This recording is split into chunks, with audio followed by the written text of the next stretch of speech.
March 14, 2012, my son Thomas lost his battle with the disease of addiction. I now belong to a club that no parent should ever belong to.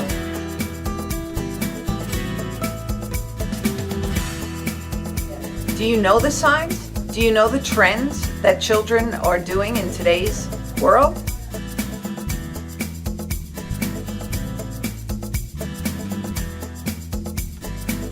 Do you know the signs and symptoms? Do you know the signs and symptoms of drug abuse? I want to empower and educate Long Islanders by bringing a force of professionals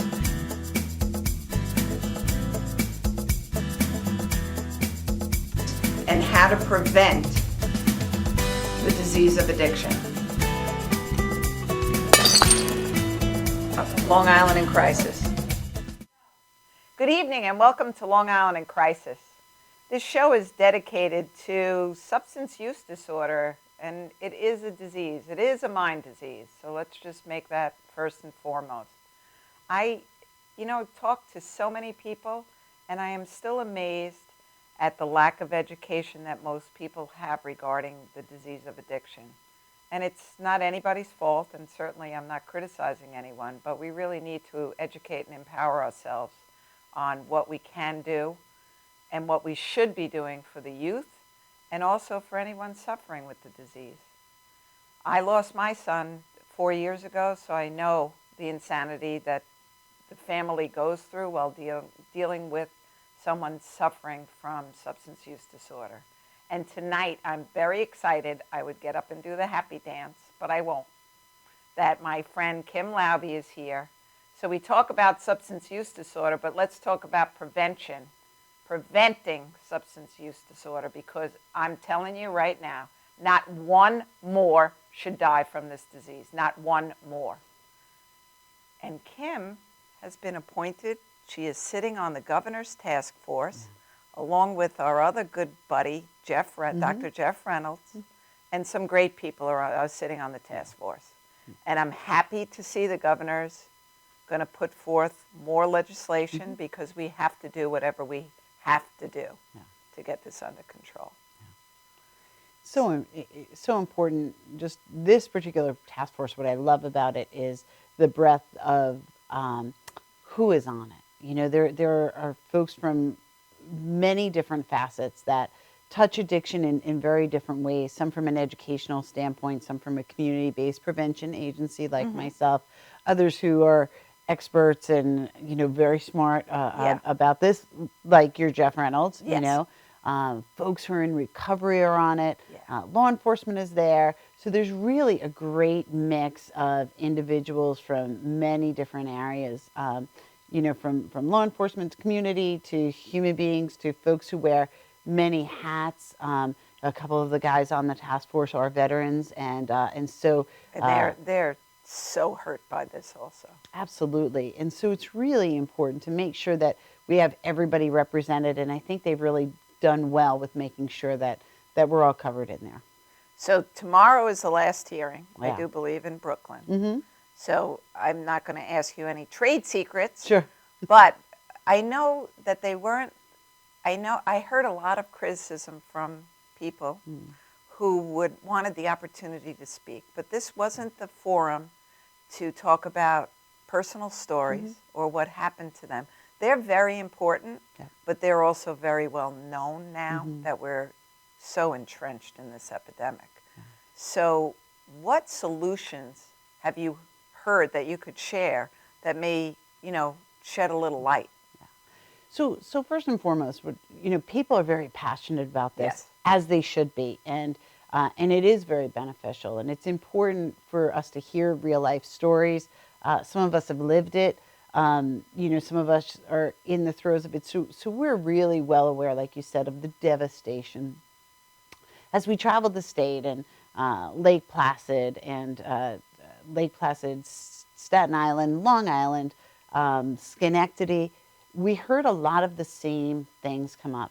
First and foremost, prevention was mentioned. And I want to give props to Long Island, and I know it's our home area, but gosh, it was awesome to have 3 experts on our panel in Long Island, and every one of them talked about the need for prevention. because this is a public health issue. Yes. And the only way you're ever going to combat a public health issue is by making sure that prevention education is certainly in the forefront of your prescription to heal communities. Allow me to use such words. So our from Commissioner Tim Sinney to Anthony Rizzuto to Dr. O'Shaughnessy, every one of them touched on prevention needing to be in the forefront. But we heard that throughout the state in many areas. As a matter of fact, one of the things we've been clear on and been talking about for a long time is years ago, schools had, it was called drug-free schools money. And that was the pot of money that really enabled schools to put in prevention programs, train teachers. And really, that was the pool of money that we got to utilize. And it made it easy for schools. Well, years ago, schools lost that funding. And we brought about drug-free communities money, which is really important. However, once the schools didn't have that budget line or that source, arts and substance abuse prevention really are the two things that go away, and they go away really quickly. And then threaten sports. Absolutely. So some of the first things you heard from a prevention standpoint at almost every forum I was present at was a call for more funding prevention. We know in every dollar we spend in prevention, we save 10 to 22 on the treatment end. $22 Yep. or 22,000? Because I For know every $1 we spend on prevention, we save $10 to $22 on the treatment end. And treatment is essential, and I'm going to get to treatment in a second. But from the education prevention standpoint, we need to really support our schools and our workforce. The prevention workforce, most people don't realize this, because why would you know, right? We're down 33% of what we were when we fought the crack cocaine epidemic way back in the late 80s, early 90s. So our workforce is down 33%. The funding is gone for the schools. And the epidemic is at 116% of where it was 2 years ago. Unbelievable, right? So when you kick back and you really begin to take a look at all these things, it's no wonder we've wound up here, you know? Yeah. We've been crying for folks to pay attention to prevention for a long time, and unfortunately, it's not the thing that you can implement just one strategy and an elected official will see the change happen over their tenure. It's slow, it takes time. As a matter of fact, in order to get real community change, it's a process that takes about 6 to 10 years. And that's in a well-funded community to do prevention work. And that's why we love the idea of coalitions, and because the schools alone can't fix it. You know, even if one of the recommendations was for us to put an identified program in all the schools, kids are getting some education in school. And as a matter of fact, if you talk to teens, they're like, we've heard it all. We've heard the speakers, we've heard the statistics, we've heard all that. It needs to be intertwined into everyday life. Yeah. Everyday life. I know when we were at Sachem that night, and I said to the principal, why can't we read a book in English, Forgiving Kevin, on a father's, plight through the disease of addiction with his son and his untimely death. Opens communication. Yeah. That's what we're talking about. Yeah. It's so important that we begin to look at not only educating young people and giving them good information, kindergarten through 12th grade, right? Yes. All across the board, but then creating meaningful opportunities for them to engage in really good things over the weekend. And unfortunately, often the things that young people tend to engage in throughout their high school career on the weekends do happen to have alcohol and marijuana. And we have to really be smart about alcohol and marijuana and e-cigarettes and really see them for what they are. And in a lot of ways, they're catalysts for addiction. I mean, they're just, you take that young developing brain and then you take that outside substance and you put it in, and boy, the neurological, field goes on fire. And so, again, going back to this task force, I think there was a good cry and good support for us to do better when it comes to prevention. And you see the state has already implemented, and some great resources are the kitchen table toolkits that can be found on the OASIS website, as well as Talk to Prevent. And those are two different tools that are available free of charge. All school districts can put them right on their website. I participated with developing that what kids should have. And PTAs, Boy Scouts, Girl Scouts, PAL football, any sport activity can really build that in. So they're just getting little tidbits all the time from when they're kindergarten up. Not to talk about drug and alcohol when they're 5 years old, but to talk about coping skills, life skills, relaxation techniques. Kids need to be able to cope with the crazy world that they're in. Oh, absolutely. Without crying, throwing a tantrum, and having mom fix it. No. So much of our work, so we specialize in drug and alcohol prevention, but we're so not limited to that, because really what we're doing is we're teaching leadership. We're teaching kids how to have a healthy emotional response to the world. And there aren't too many places where kids are talking about how to have a healthy emotional response to the world. When they get uncomfortable, they text. Sure. That's a coping mechanism. Just look right down. And they do not engage, and unfortunately, the world is very fast-paced. Yeah. So not criticizing parents, but when your child says, this is a big problem, it may not seem like a big problem to you, but don't not validate that they're having a problem with it. Yeah. Feelings are powerful for kids. They really are. And oftentimes we minimize them. We tell kids what they should or shouldn't feel, or, even amongst their own peer groups, friends of don't feel that way. And so they're really such a part of youth development. And if kids are dealing with all these feelings and there's really no good outlet, there's no place where they go and they get supported in it, then oftentimes it just comes out elsewhere. And so our job they're going to find a way to cope. Sure. When something's painful, you find a way to cope. Yeah, absolutely. So some of the other things we found with the Governor's Task Force across the state is, first of all, Long Island and Suffolk, although our numbers are really high, we're not alone. No. And they're I know the Buffalo area, Western New York, they're devastated there too. And so everybody's kind of scrambling on what to do. Treatment centers are full. There was a large conversation and a big public outcry of getting access to local treatment and getting folks into the help that they need. A large part of what we heard too were just things across the board in the listening sessions where there's this moment between prevention and treatment, right? Where kids are exploring, maybe they start to get into a little bit of trouble, maybe, they start to get into a little bit more trouble, and oftentimes, the denial kicks in for all the family member. The disease that tells us we don't have a disease, right? So not only for the individual, but as well as for the family, because it's tough to look at sometimes. And it's tough to look at, and it's very hard to differentiate sometimes between what you think is adolescent behavior and having a real issue. Yeah. And what is that line between, well, it's just kids just being kids, right? Or where are they in the danger zone? And that's why it's always really important for us to talk about anytime a young person uses any substance, they're in a danger zone. Yeah. It just is. Period. There's no safe drinking, and it's not a rite of passage. We just had a social host, and I know we want to talk about the social host law, but we had a social host violation given out by us this weekend. And, I live on the East End, and so what becomes common is families will rent houses, and then they will let their 16, 17, 18-year-old kids go head out to the houses either a day or two early, or maybe they even get the house for the whole weekend. Oh my God, that's a recipe for disaster.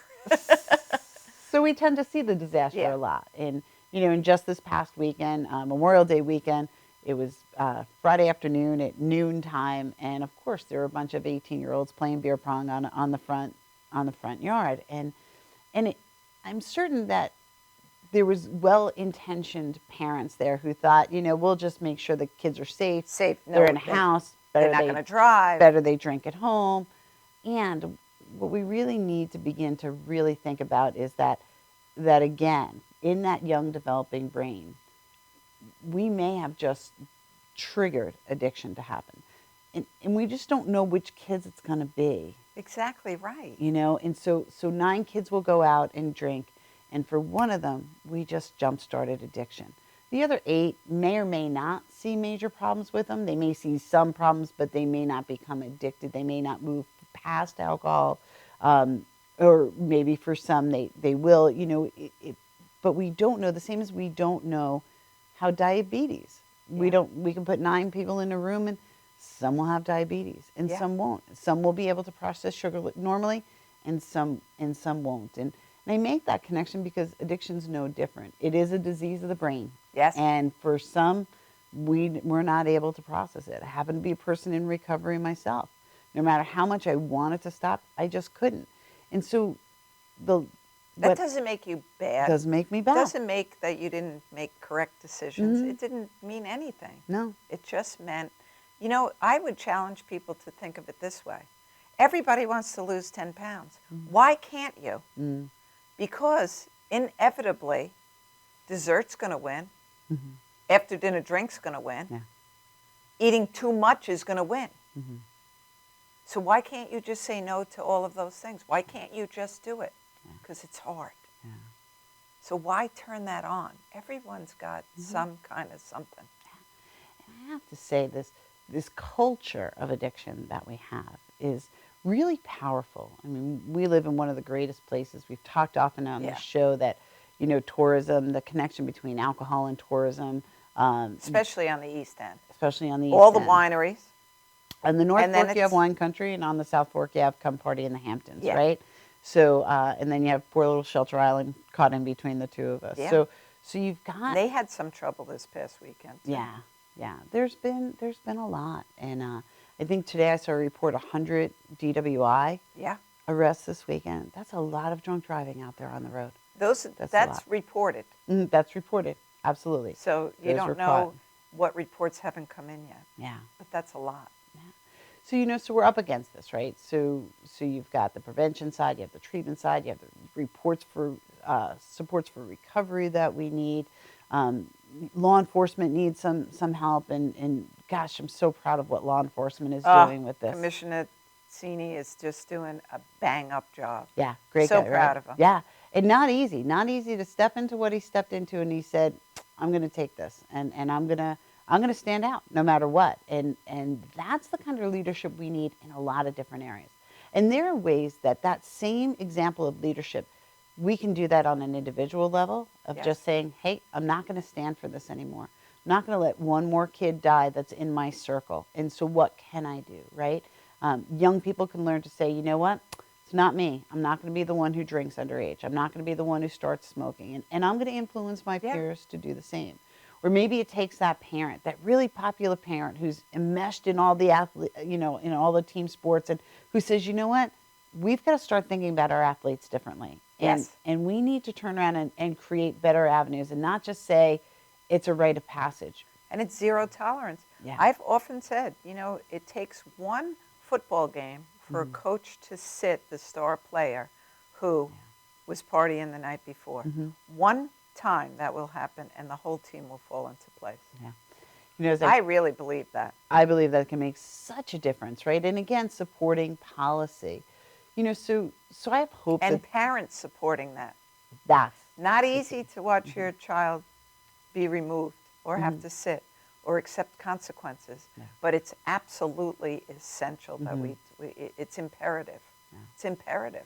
The one thing that's really clear to me in this process of being on the governor's task force and traveling is that it's not going to be just one group to make a change, right? No, it's everyone coming together. Exactly. And it's really, in a lot of ways, the adults really have the ownership of this responsibility. Yeah. And until we begin to change, it's going to be real hard to change this culture. And so we really need to become the ones who say, just can't do it. Just can't do it. Not this time. And begin to build and create a culture where young people have great positive alternatives and things to do on a weekend, where they have the ability to release their stress and have fun and have a good time, but where we're not always saying that alcohol has to be the common denominator. Absolutely. There. And it's, even if you got 70% of the parents, 60% of the parents to say that, you're going to, eventually it's going to shift that way. It has to. And we're all parenting. I mean, that's the thing. We all used to parent, and you and I have spoken about this before. It's so hard, and I still do it, but the repercussion from parents and, and all of that, nobody's trying to hurt your child. Yeah. They're just trying to say, hey, don't push that kid down the slide. That's wrong. Wait your turn. No. That's not being mean. That's not being anything. That's just being another human being looking out for two kids. We really move to parenting in silos. And if there's one thing I could really encourage parents to do is first of all, get that we're not supposed to know it all. We're just not. No. And we're figuring out a lot of this stuff as we go along, making And it's the okay best to say, decisions. I'm sorry. Absolutely. So we take, I often, when I do workshops for parents, I say even the best cooks will go to their friends and ask for better recipes, right? Yeah. So you could be the best parent in the whole entire world. And it's also important, too, to look at all strategies and talk with other parents and find out how they're maneuvering through things, because this parenting thing is tough. And one of the things what we love about giving workshops for parents is we just ask for the schools to give a space just to talk with parents. Yeah. If they have their kids there, they often will be like, did you hear what the speaker said? Yeah. And it's so important just to give parents their space where they can let their shoulders come down a little bit. They could breathe, and they can learn some new tools and some new strategies. I know I used to answer my kids somehow, and that was something that I learned. Listen to the question. If I don't know what I want to say yet, I would say, I'll get back to you. Yeah. And we all know kids. Did you think about it? Did you think, within the next 30 seconds to 90 seconds? And then I would say, if you want my answer now, you're going to be unhappy. But if you give me time to think about it, I will give you an answer and I'll give you an explanation. So that was something that we learned, though. And that was something that I learned, because initially you're going to say, what are you, crazy? I know. And then you have to take a step back and just say, all right, let's think about this first. Yeah. Because you get a much better answer, you get a much better relationship, and you get a much, when you can say, I'm saying no because of X, Y, and Z, instead of because I said so, which is one of my favorite things to say too. And I'm saying yes because of X, Y, and Z. You've empowered your kid and or protected them and explained why. But we're going to come right back after this message.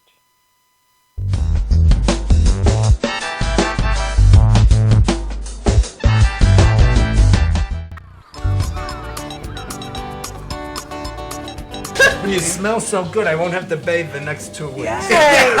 Anything. So, here, laugh a little harder. All right?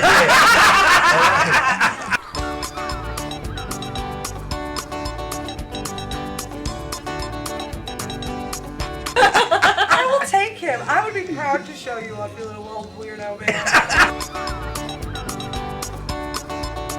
Get a new sweater. The worst dressed man here tonight. Right? Look, get that laugh, and get it in there tonight, because nobody else is going to laugh like her. She's under drugs, all right? Welcome to Formula Auto Wash, where every day is a great day for a car wash. Open 7 days a week from 8 a.m. to 5:30 p.m. Sundays 8 a.m. to 4 p.m. Detailing packages for every budget, starting out at $29.99. 100% hand wash and detail centre.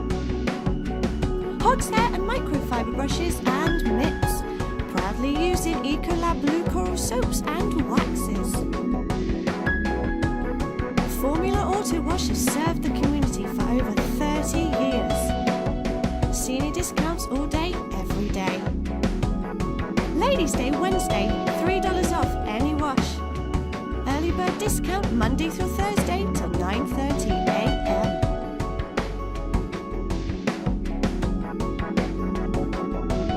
Check out our website, formulaautowash.com.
Welcome back to Long Island in Crisis and my very special guest, Kim Laube, Yay. because I just love you. And I just said, you know, when everything is said and done, we'll have both you and Dr. Jeff Reynolds back on to really talk about what's been accomplished and what's out there. Yeah. I was up in Conifer Park last week, too, and just every community is hit so hard. But even folks that are in the treatment field don't really realize what families go through. Yeah. Yeah. They handle it very much like, you know, like treatment. You're dealing with a family. They're not trying to be difficult. They're not trying to be in denial. They're scared to death. There are a lot of things. So, you know, patience is a virtue. Not always easy, but that needs to be intertwined with everything. Family treatment along with the person suffering with substance use disorder must be part of the equation. Yeah. And in a way that families can access help whether or not the person who has the addiction is. Absolutely. And that's a gap. I mean, you know, as we take a look at a lot of these things, we see a lot of gaps, and that is certainly an area because this is a family disease. Yes. It affects everybody in the family. And you know, some families that I've worked with that have chosen that route to really get help for themselves, as they get healthier and establish their healthy boundaries, their loved one is going to do one of two things. Yeah. They're going to choose not to live at home because their space in which to manipulate everyone has just been eliminated, and or be forced into that corner that says, okay, I give up, because everybody's on to them. They're not running the show anymore. So it is so important, but we don't talk about the collateral damage of siblings and of parents. Disease going on, physical disease, never mind mental anguish, for everyone concerned. So it's imperative. That's a big, that's my favorite word today, imperative. Oh. You know, it's important when I've had 8 operations, right? All sorts of different stuff. And for me being the patient, I'm the one who had to deal with the pain and the healing process and, you know, the questions about diagnosis and all that kind of stuff.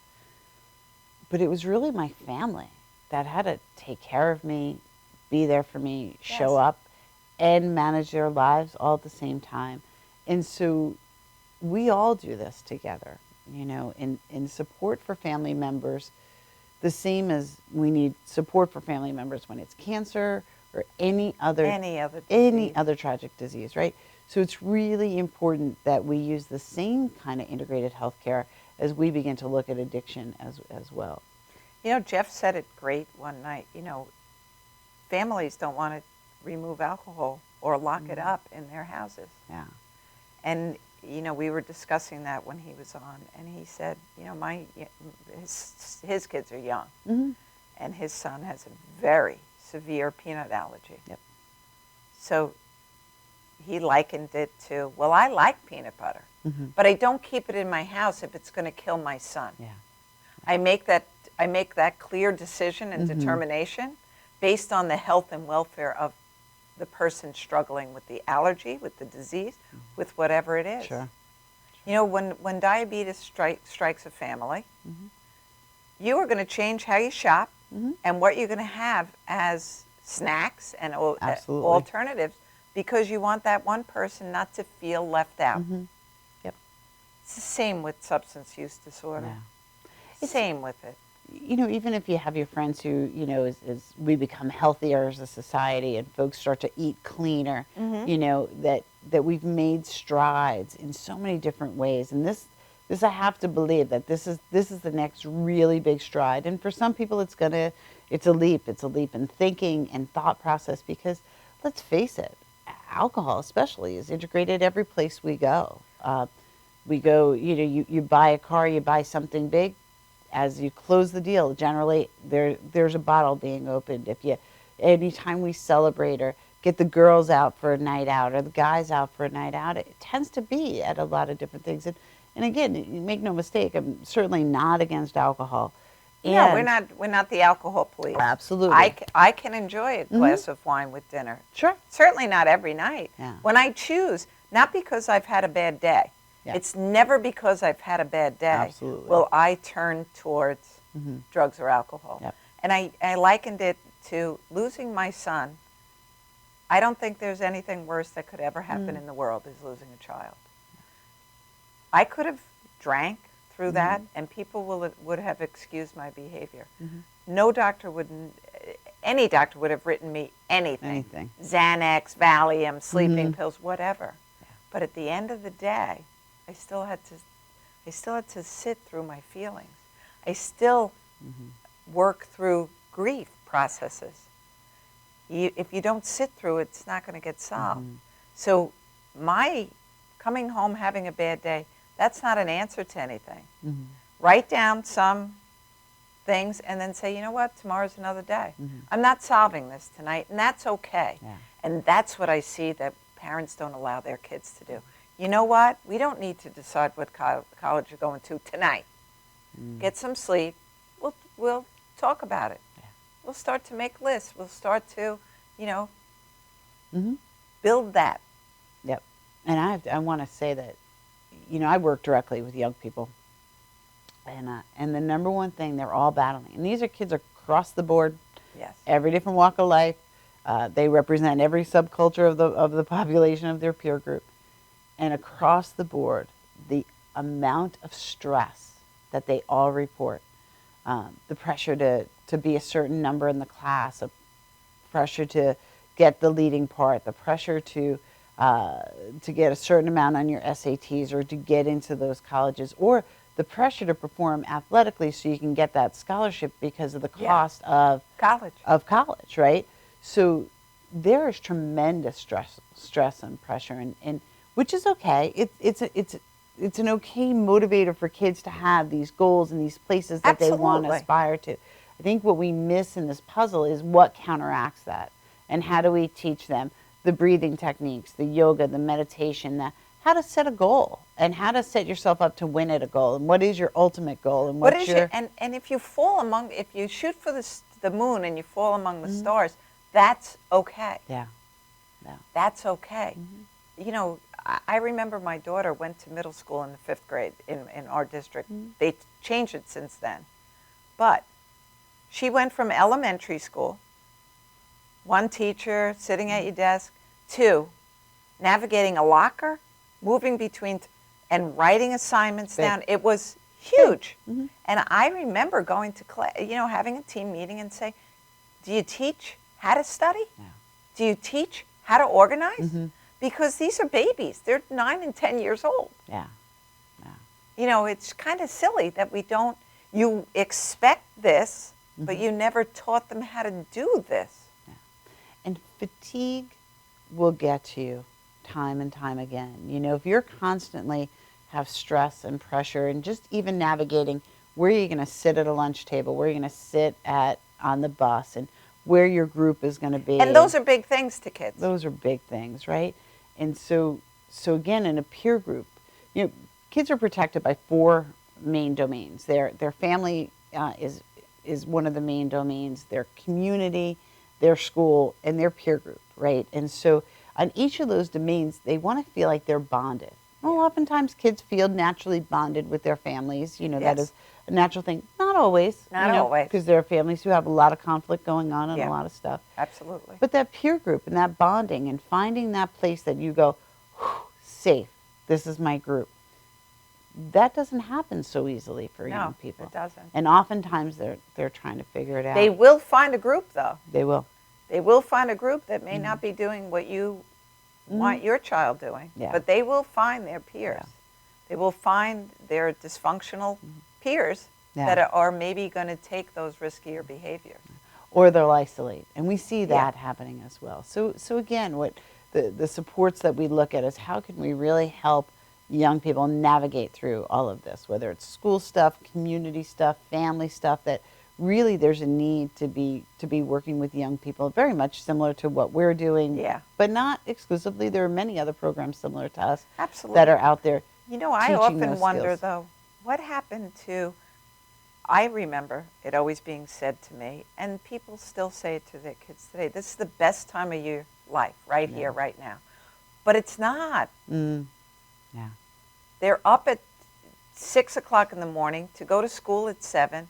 They have so much homework. Oh, yeah. An incredible amount of homework. By 2 o'clock, they're participating in a sport or an after-school club. They may have a job after that. Then they're going to come home and they're going to do a lot of homework. And then parents wonder, why are you still up at 1 o'clock in the morning? Yeah. Because this is, I had a young lady say that to me, and she goes, maybe you don't think that's stressful. I go, yes, I do think that's stressful. Because you're 17 years old, first off, but it would be stressful for anyone. Yeah. What happened to having a little bit of fun, too, and enjoying the high school experience? Yeah. It is such a great time for them, and the pressure to perform is so there. And in a lot of ways, we see some of that fallout when working with young people. I tell you, one of the things I see more and more happening again is young people going back to cutting and going back to, other self-destructive behaviors. So cutting, just explain cutting that. Their skin. Yeah, they just cut their skin so they feel something. Yeah, it's, and I would always leave this one up to the real smart mental health experts. But what people have explained it to me is that when a young person cuts, that physical pain trumps emotional pain. Like somehow it's okay that we're in physical pain. And so we can express that. And when a young person cuts, it actually is a way of controlling the amount of pain. And so you could probably do a whole show with experts on those kinds of things. And so we see an increased number of young people, again, telling us or sharing with us that it may not be them, but they know a peer or two. And so, in their peer groups, they've got young people who are cutting to deal. They have young people who are drinking to, and not because, look, it's not like a young person goes out on a Friday night and says, I've got all these feelings, I'm going to drink. There's no connection to that. They're just they're just letting loose and letting their hair down and dealing with all the stress, and right? when they add a substance to their body, they don't feel the emotional pain anymore. Thereby, oh, you know what? If I just smoked that joint, a few hits of that, man, I didn't have to deal with anything that I'm going through. Absolutely. I'm going to do that a little bit more often because we're not solving what's really bothering them. Yeah. And that's sad. Yeah.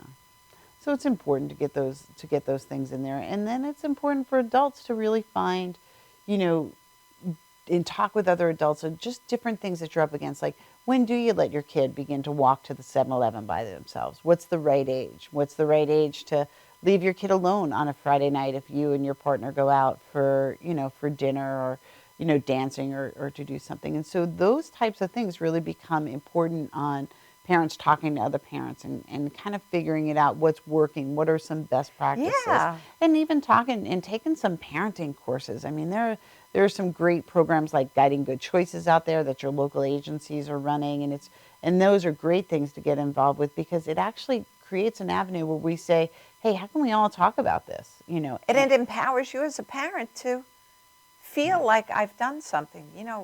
It's not that I'm a bad parent or I'm stupid. Yeah. It's just I don't know it all. And maybe, I'll meet somebody.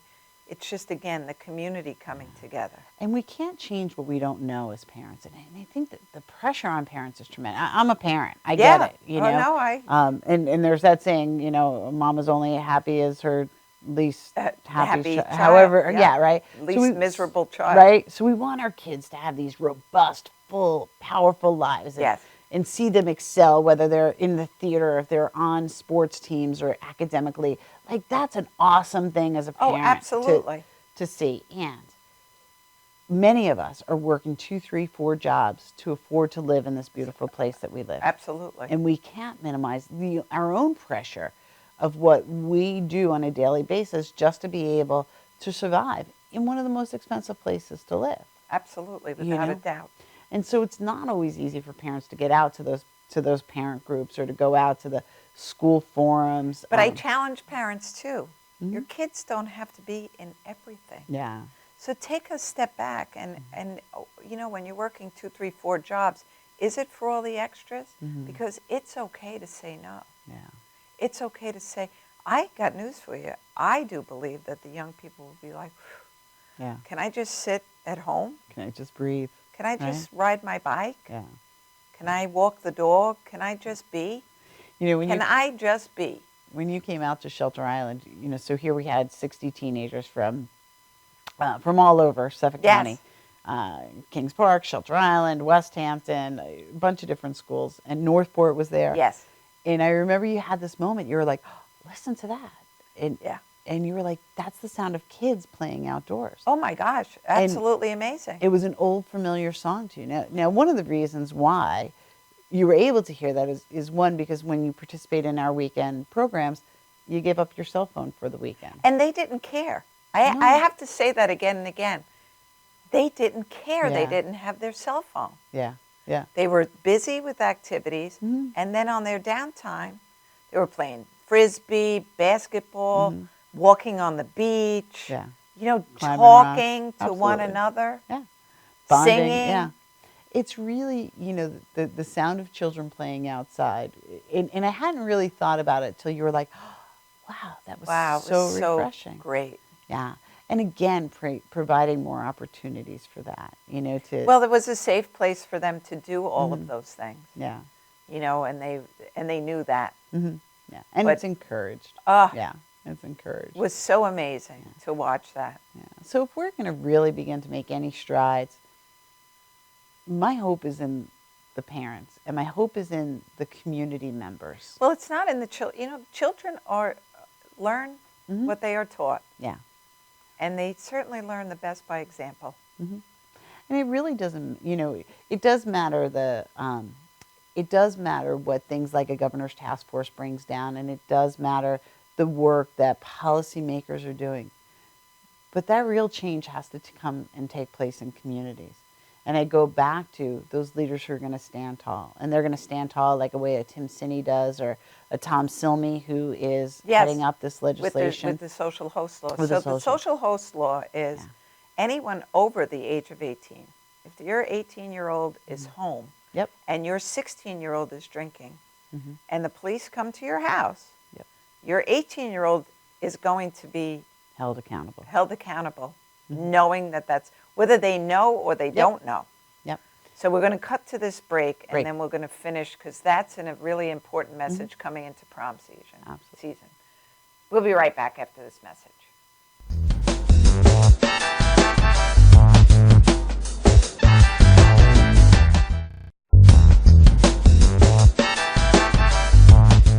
Welcome to Formula Auto Wash, where every day is a great day for a car wash. Open 7 days a week from 8 a.m. to 5:30 p.m. Sundays 8 a.m. to 4 p.m.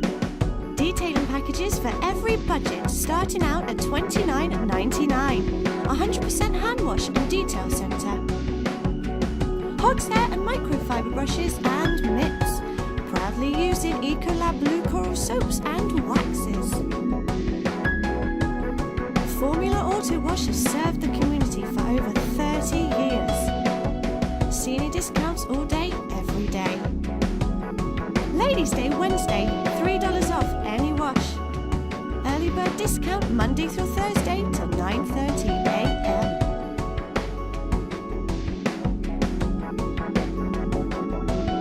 Check out our website, formulaautowash.com.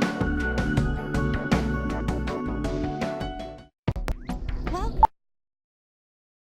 You know you already want a Toyota, but when you want more from your Toyota store, you want Smithtown Toyota, where every Toyota comes with Smithtown Toyota's Toyota for Life program, giving you lifetime New York State inspections, lifetime 10% discounts on all parts and service, 2 years of complimentary oil changes, 2 years of scheduled maintenance, and more, all at no cost to you, plus low clear-out deals on every Toyota in stock. Get more from your Toyota store. Hurry to Smithtown Toyota.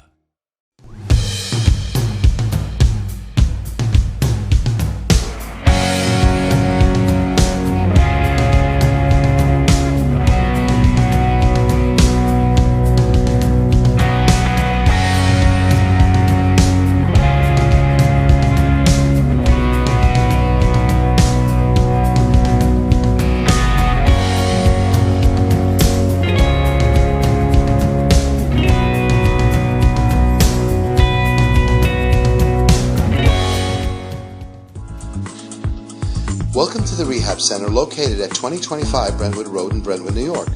At the center, we offer chiropractic services, acupuncture, and physical therapy. We take most major medical, no-fault, and workers' comp insurance. If you need these types of services, contact the offices at 631-234-4949. That's 631-234-4949.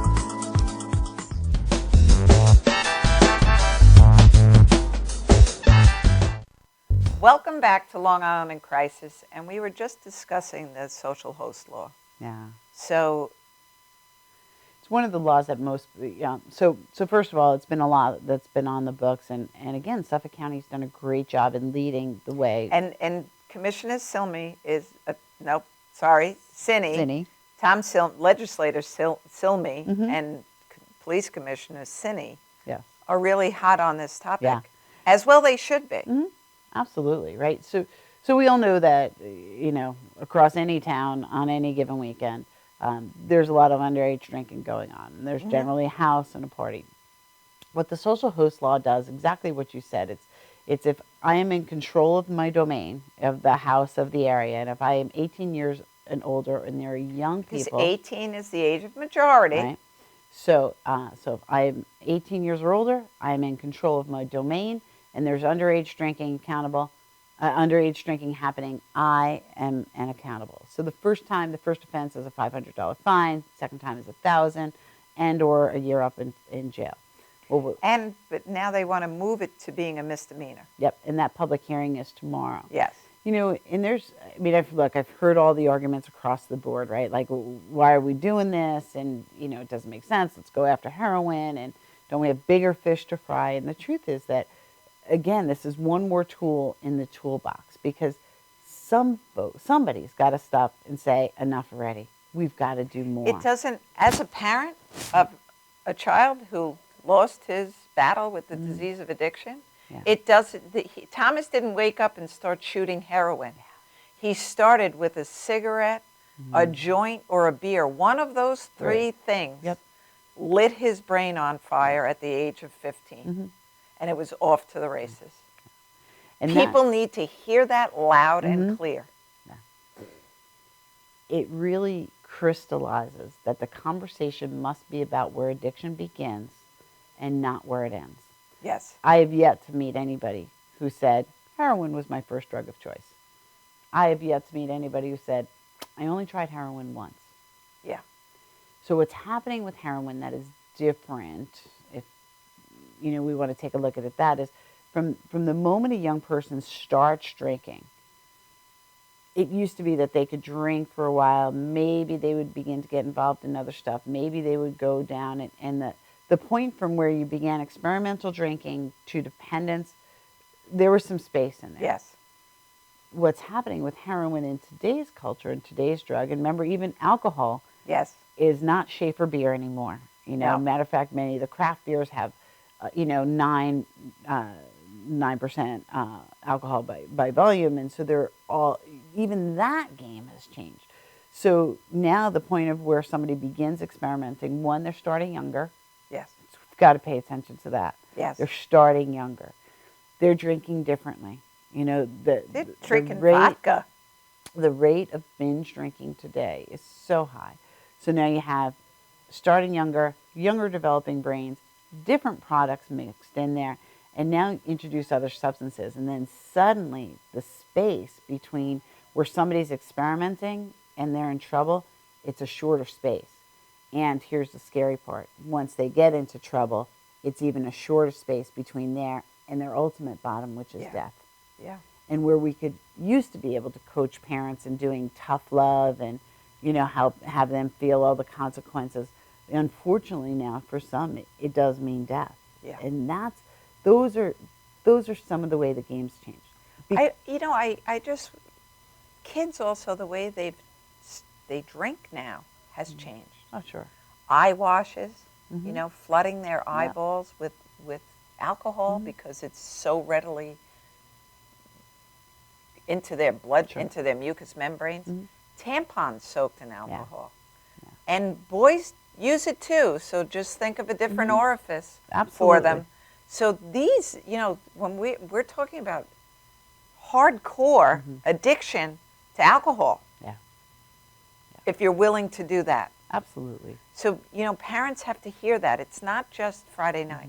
Yep. They're going to school doing this. Water bottles are filled with Water other things bottle- other you're than right. water, right? So again, anytime a young person drinks, there's an adult that is to be held accountable. We either bought it, provided it, turned our head, or sold it to them. Yes. That's where we're accountable. So just like we need to keep poisons away from our young ones as they're crawling around, we need to look at alcohol as the same thing. And again, this isn't about whether alcohol itself should be, it's not about any of those conversations. It's about the conversation of where addiction begins. And it has no place in that young developing brain. As a matter of fact, if we wait until that brain is almost at 21 years old, it's a less than 1% chance that they will have an addiction. If we wait. But if we get a young person to wait until they're 25 before they pick up their first drink, and their brain has an opportunity to fully hardwire without the interruption, so to speak, of drugs or alcohol going into it, boy, that person's got a better chance of never having a problem with alcohol or addiction. And now you mix in there a family involvement. So when you take a look at the science of brain development, Yeah. it really is a no-brainer that we take a look at something like a social host law as a piece to this puzzle. Not the only piece, not the piece that is going to, change it tremendously, but it's a piece, and we need more tools, and we need more tools like that. So I really applaud Legislator Silmy and Legislator Martinez, and there are others Yes. who sponsored that Oh, as well. absolutely. For saying, you know what, we're going to step out on this, and we're going to do something, because something needs to be done. If we don't work all fronts, 5 years from now, we're still going to be standing in the same place. Absolutely. And we're going to wonder why this hasn't been brought under control. Never mind the fact that 5 years from now, HIV, we did a great job with. Our young people don't really learn about HIV anymore, but there is needle sharing now. Yep. So HIV is going to rear its ugly head. And if we keep closing our eyes, and as parents say, oh, I don't want to know if they're when you're drinking or drugging, you're going to have unprotected sex. You're going to have young girls willing to sell themselves to get what they need to feed their addiction. So really, when we think about underage drinking, I want parents to really realize it could be drugs next. It could be that they will become infected with a life-altering disease that is going to rob you of grandchildren, which is going to rob that person of a long, healthy life. It's going to take much more than you saying, oh, they're just drinking and smoking pot. It's okay. Yeah. It's not okay. I say that we never know how strong we have to be until we have to be that strong, right? You didn't know how strong you were going to have to be and how you were really going to have to show up in a very powerful way. The same is true with drugs and alcohol. We don't know what we would do to get our next drink or drug. But when we're riddled with addiction, there's a lot that we wind up doing. It's not surprising that people steal. If we open the paper and see 7-Eleven, CVS's, banks, everything getting robbed, is that a surprise? No. Is crime up? No. When you look at who's the suspects, we have to, this is all going on for a reason. Yeah. I certainly don't want to be driving with my family and risk a 17-year-old who's high on heroin, high on pot. It's not your pot from the 80s. No. Or anything else crashing into me and killing my family. Yeah. So, we have to go back to all. If your child gets mad because they're 16, 17 and you don't allow them to take the car because you know that they're doing drugs or alcohol, who is it shame on? Yeah. It's shame on the adult. Absolutely. Yeah. And I don't want to hear the excuse because I've had parents say to me, oh, they get mad when I don't let them use the car. Well, isn't that too bad? Yeah. Would you rather lose your house, your home, And everything that you've worked so hard to accumulate, when your child kills 4 people in a minivan coming home. I think it's important to really give kids solid boundaries. And when you work with kids and you survey them and you talk with them, and all the research suggests, they really are looking for boundaries. They love boundaries. And they're going to push them. Of They're gonna push course, 'em. that's their job. Yeah, yeah. And so it's important that adults stay big. Yeah. And be adults. I never liked when I was a kid, I would always have to wash the dishes at a family party. But I also know the value of every time I'm at a family party now, I go and I wash the dishes, right? Like, or I appreciate if somebody does it at my house. And that's, how do we show up? If you didn't get up, Mm-hmm. you were in more, you got that one look. Yeah. All right, I'm clearing the table. Yeah, yeah. So it's really okay, even with their busy schedules, even with all of that they do to perform, that they still have certain disciplines in them. You cannot be their friends. You really need to be their parent. And on some level, sometime, someplace, they're going to get it. But when you say no, and when you say, I love you, I'm not going to let you do this. Yeah. They may say a host of things to you at that moment in time, but they walk away and they say, I'm loved. Yeah. And I can't believe we're out of time tonight. Thank you so much, Kim. Oh, thanks for Laube. having me. You're going to come back with Dr. Jeff Reynolds when the task force is over, and when we see the legislation that's come out. It's prom season, it's graduation season, it's communion season, it's all family party season. It's summertime. Most number of deaths between Memorial Day and Labor Day due to DWI. If you really don't want to join the club that I'm a member of, trust me, the price for admission is way too high. So keep your kids safe. Teach them responsible things. And it's not, responsible drinking isn't, well, I'll let them drink at my house so they're safe. That's not responsible drinking. I encourage you to look up Hugs, the website, and get involved with your community. And I look forward to seeing you next week.